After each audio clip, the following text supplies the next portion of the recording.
ABC World News Tonight with David Muir. Good evening. It's great to have you with us here on a Tuesday night, and let's get right to it. Major news on the virus, the horrific and deadly explosion in Beirut, and the deadly storm sweeping through several cities right up the East Coast all day today. There are still tornado watches in parts of the Northeast as we come on the air tonight, and more than 3 million Americans without power now in the middle of this pandemic. Hurricane Isaias making landfall as a Category 1 hurricane in North Carolina in the overnight hours. Winds topping 80 miles per hour, and in one location, wind gusts hit 100 miles per hour. The storm igniting fires. Several homes went up in flames in Ocean Isle Beach. The storm has turned deadly tonight. Here in New York City, the damaged trees down. A 60-year-old man was killed when a tree fell on his car. We're also monitoring massive power outages stretching from the Carolinas up to Massachusetts. The close call in Suffolk County, New York. Several people running out of the way as strong winds down trees in their neighborhood. The storm unleashing a tornado outbreak. That mother protecting her daughter in the bathtub. They survived. A hospital daycare center in Bucks County, Pennsylvania damaged. Several children are being treated for injuries tonight. This system is now a tropical storm. It's racing north across parts of upstate New York and into New England. So we'll have the current track for you. And of course the damage. And so we begin with our Chief National Affairs Correspondent, Tom Yamas, right here in New York. Good. Tonight, the winds, rain, and storm surge from Isaias taking lives, carving the East Coast, and hitting major cities in the Northeast as a powerful tropical storm. Trees down across New York City, this one killing a 60-year-old man in Queens. Strong and damaging winds from Isaias tore through parts of Brooklyn. A line of sycamore trees in this park split in half, the massive branches crashing down and crushing cars below. The heavy rain quickly flooding roads and trapping drivers on Interstate 76 near Philadelphia. They were scared, fighting because she thought she was going to drown. Outside Washington, D.C., 2 cars with multiple people inside swept off the road, some clinging to trees, one on the roof. Teams rescuing them with rafts and an airboat. No one seriously hurt. And across the Northeast, multiple tornado warnings. Hurry up, it's right here. This funnel cloud spotted in Ocean City, New Jersey, and homes throughout this Delaware neighborhood torn apart. But the really bad part of this area is this house right here. But the whole back house of the house is gone. I saw the tree lifted up out of the ground. And at that point, that's when I saw the whole back of the house coming off of the property. First thought is, thank God that we're here. God spared my wife, and my boys. Powerful winds from a likely tornado in Bertie County, North Carolina, flipping cars and splintering multiple homes. 2 were killed, 20 hurt. Tanisha Thomas was home with her daughter. We made it in the bathtub, and I put my body over hers. That's when it hit. When we there the time. Did you lose everything? Everything. East of Richmond, Virginia, homes knocked from their foundations. Isaias making a dangerous late-night landfall just north of Myrtle Beach as a Category 1 hurricane with sustained winds of 85 miles an hour. Those powerful winds drowning out our Rob Marciano on Carolina Beach. Plus, life-threatening storm surge flooding homes, burying cars in sand, and filling homes with debris. In Oak Island, North Carolina, residents riding out the ferocious winds and surging water in the dark. House shook. First time I was in a house that ever shook. Power lines sparking fires on Ocean Isle Beach, multiple homes engulfed, thankfully empty as most had evacuated. That's just incredible. Let's get right to Tom. He's live in Brooklyn tonight. And Tom, we can see that partial collapse behind you right into the second floor of that building. But I know you were telling us earlier there was another major worry today with these high winds as first responders were still out there answering calls. That's absolutely right, David. So the winds picked up here in Brooklyn. This building collapses. The firefighters rush in. They realize nobody's inside. That's the good news. But then they also realize the winds are still picking up. This could all be projectiles. They shut off the block. Luckily, nobody was hurt here, David. Yeah, that is always the worry with debris. Tom, thank you. Of course, all of this playing out as hospitals treat patients in this pandemic, as families try to stay safe, and now millions are without power as we head into the night. And right here this evening, the moment, the explosion from down power lines in the middle of our reporter's interview, illustrating the danger as we head into the night. Stephanie Ramos from New Jersey. Look at that. Hurricane Isaias spawned water spouts along the Jersey Shore and brought with it wind gusts of over 100 miles an hour. We started feeling it in Cape May, New Jersey, just after 9 a.m. That washing machine feeling, that's what we're in right now. It actually just calmed down in the last 5 seconds, but the wind, the rain, the sand just really whipping around. Those winds knocking down traffic lights, trees, and power lines, putting more than 3 million in the dark across the storm zone, more than 1 million just in New Jersey. Should you have to go out and come across a downed power line, please immediately report it to emergency services. Someone reported this sparking line, and while we were interviewing emergency manager Jerry Enderwise, it exploded. No one was hurt. This is basically a result of the storm. Power lines down, causing fires and explosions in the neighborhood. That's correct. So you saw what can happen. Tonight, hospitals up and down the storm zone that were dealing with the coronavirus are now dealing with this storm too. These coastal communities, no stranger to powerful storms and all kinds of weather emergencies. But this time, it's different. To say this is not an easy endeavor in the midst of a pandemic would be the understatement of the day. David, the city manager, tells us electrical teams were delayed in getting to this area because of damage across this region. The governor of New Jersey says that is the challenge they're seeing all over the state. These crews will be here through the night and into tomorrow until power is fully restored. David. All right, we're just glad you were standing a distance from those power lines. A good reminder for everyone as we head into the night. Stephanie, thank you. Of course, this storm is still on the move at this hour, so let's get right to Chief Meteorologist Ginger Z with a late track. Ginger? That storm just raced up the East Coast so fast today, and I want to take you straight to the map because there are still tornado watches out for parts of New England, including Massachusetts, New Hampshire. You can see some of the moisture that has now moved almost to the Canadian border, so that's going to be gone in the next couple of hours, but the winds are still gusting behind it, anywhere from 30 to 60 miles per hour, so you're still going to have that from Boston up through Massachusetts into upstate New York. We're going to be keeping an eye on that, and of course the timing of it all, we're going to say goodbye to Isaias by tomorrow. David? Yeah, good riddance. All right, Ginger, thank you. There are awful images coming in from Beirut tonight after a massive and deadly explosion. Buildings destroyed, at least 60 dead, more than 3,000 injured, and those numbers are expected to rise right into the night. And just before we came on this evening, President Trump said this looked like a terrible attack, in his words. But what authorities in Beirut are now saying about early clues of a cause. Here's our senior foreign correspondent, Ian Pannell, tonight. This was the moment an entire city shook to its core. Saying about early clues of a cause. Here's our senior foreign correspondent, Ian Pannell, tonight. Look at that. I heard another report a while ago that said it was some old ammonia nitrate that had been sitting around for 6 or 7 years that wound up doing this, pertaining to a chemical explosion. Basically, I pegged it earlier towards saying that it was the same type of explosion that occurred in Oklahoma City, Oklahoma, or Newtown, Texas, just west of Waco, Texas, a few years ago. People need to be overly concerned whenever it comes to fertilizers, ammonia nitrates, chemicals that can set up and become very, very lethal if it's mixed with certain elements that can cause it to do what you're seeing right here. I mean, this is intense. Look at this.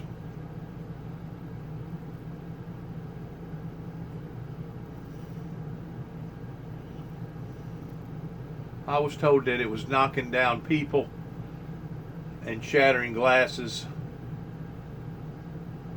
and hurting civilians within a mile and a half of the blast, and that it could be seen, felt, and even heard 150 miles away.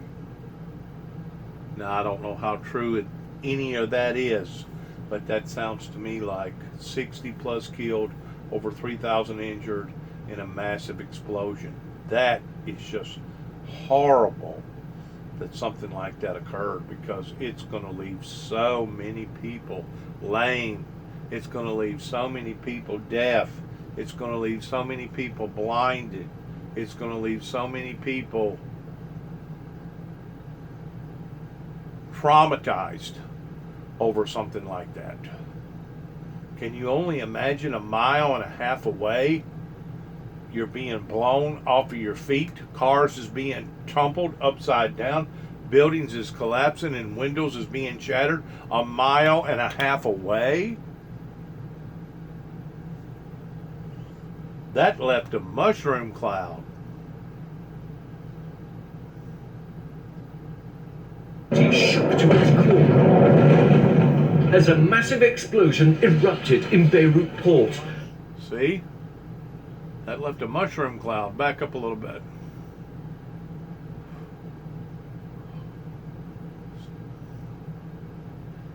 It's not what you would call a nuclear mushroom cloud, but it's a mushroom cloud. Watch it. Right about there. It's still going off. Boom. That's already probably up in the air 1,000 foot or better, just within a split second. That's the force, the pure energy in behind it, splitting atoms. And then you got the column. See the column? That is intense. The blast occurring around 6 p.m. local time. Eyewitness video showing a fire and a series of smaller detonations. Unconfirmed reports suggesting perhaps fireworks. But what happened next was far bigger. A devastating explosion, sending a mushroom cloud across the city. The fronts of buildings ripped off. Cars, shops, apartments shattered. The streets showered with debris for miles around as bloodied and shell-shocked citizens staggered. That's like a hydrogen bomb. My God. Back that up. Through blackened... Back that up. A devastating explosion, sending a mushroom cloud... Hang on. Look at that. I wonder what the force was behind that.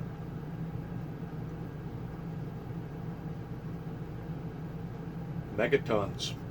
The fronts of buildings ripped off. Cars, shops, apartments shattered. The streets showered with debris. Could you only imagine if you was standing up out there whenever that hit? They're saying 60 dead, 30 injured. Huh. Good luck in those numbers.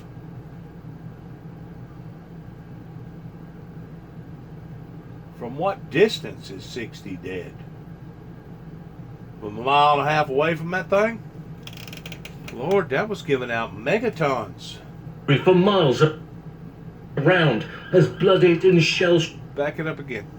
Listen to buildings ripped off. Cars, shops, apartments shattered. The streets showered with debris for miles around as bloodied and miles around. Shell-shocked citizens staggered through blackened streets. Hospitals are overwhelmed with casualties. The Lebanese health minister saying scores are dead and thousands injured. The healthcare system already overwhelmed by rising COVID infections and an economy in freefall. Tonight, the questions begin about what caused the blast and who's responsible. Just unbelievable pictures tonight. Ian with us from London tracking this. And Ian, President Trump, as I mentioned, just said, quote, "It looks like a terrible attack." We know that other U.S. officials have called this a horrible tragedy. So what do officials in Beirut say right now was behind this blast? Yeah, well, David, firstly, they're not suggesting that it was an attack. It's now pointing towards being just a tragic, terrible accident. The country's interior minister saying that highly explosive material may be being stored on the site, even pointing towards ammonium nitrate, which is highly combustible, often used in bombs, and in sufficient quantities capable of causing this level of massive destruction. David? All right, Ian, our thanks to you tonight. And back here at home this evening, and the president is making news after an interview with Axios on... I told you. It was the same thing as the Oklahoma bombing or the Newtown bombing, ammonia nitrate factory that blowed up west of Waco that desecrated about 30-something blocks. Killed, I think, 35, 36 people, and that ain't counting the people that injured. And believe it or not, there's still $1 million bounty on that particular deal that happened down in Waco, because that happened way too close to the Waco anniversary and the Oklahoma anniversary, and they're thinking that there was foul play, malice play involved in that particular deal. And if they can come up with a prosecution, somebody would receive $1 million reward, because they really and truly have come down to the brass tacks that it was intentionally done down in that part of Waco, Texas. I think that happened in 2013. I'm pretty sure it happened in the year 2013 is whenever that happened, 7 years ago. That still has yet not ever been resolved. Let's listen to the statement that our chief and commander, our latest statement that our chief and commander has made pertaining to the horror and the terrorizing moments that people has experienced here in the United States alone over the COVID coronavirus disease. Let's listen to what they have captured him saying today over this particular problem. HBO. More than 156,000 American lives have now been lost to COVID. And at one point in the interview, the president saying the U.S. is lower than the world. The reporter asking lower in what? You're about to see the back and forth. And on COVID deaths in this country, the president at one point saying it is what it is. Here's Terry Moran. With his own task force members calling the pandemic extraordinarily widespread across the country, President Trump, in his HBO interview with Jonathan Swan of Axios, still insisting all is well and suggesting nothing more can be done anyway. Right now, I think it's under control. I'll tell you what. How? 1,000 Americans are dying a day. They are dying. That's true. And it is what it is. But that doesn't mean we aren't doing everything we can. It's under control as much as you can control it. This is a horrible plague that beset us. More than 156,000 Americans have died, far more than any country in the world. But the president keeps saying it's the testing that makes America look bad. You know, there are those that say, you can test too much. You do know that. Who says that? Oh, just read the manuals, read the books. Manuals? Read the What books. manuals? Read the books. And charts in hand, cherry-picking statistics on deaths from the virus. Right here, the United States is lowest in numerous categories. We're lower than the world. Lower than the lower world? than What is that? Europe. In what? Look, In what? take a look. Right here. Here's case death. The facts, while the U.S. has a relatively low death rate among those infected, case deaths, of the countries most affected by the virus, America has one of the highest COVID death rates per capita. But the president didn't want to hear it. Oh, you're doing death as a proportion of cases. I'm talking about death as a proportion of population. That's where the US is really bad. Well, much worse than South Korea, Germany, etc. You can't do that.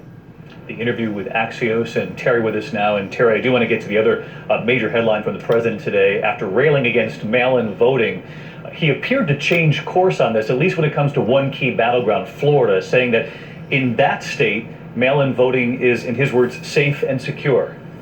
That's right, David. He apparently wants his mail-in votes, especially from those elderly voters in all-important Florida, to count, while he continues to undermine and try to sabotage mail-in voting in other states. The facts are clear. Mail-in voting is nothing new. It's been going on since the Civil War. Tens of millions of Americans use it, and mail-in balloting fraud is just incredibly rare. So the president still fights on many fronts, but his votes coming in the mail, he wants counted.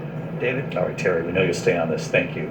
Of course, millions of parents now facing that question of what to do with schools now reopening and what they're already seeing in some schools that have now opened. Here's Steve Osunsami. In Mississippi tonight, where a handful of high schoolers have already tested positive for the coronavirus and where many children are already heading back to classrooms, the state's governor says he was forced to act. Today, I will sign an executive order that requires the use of masks by all adults and all children in our schools, unless there is a medical reason not to. He says he's also requiring face coverings for everyone in all public places, but only for 2 weeks. And he's delaying the start of in-school instruction, but only for older children and in areas with outbreaks. 98% of the ICU beds in his state have someone in them, and 1 out of every 5 people tested for the virus is testing positive, the highest rate in the nation.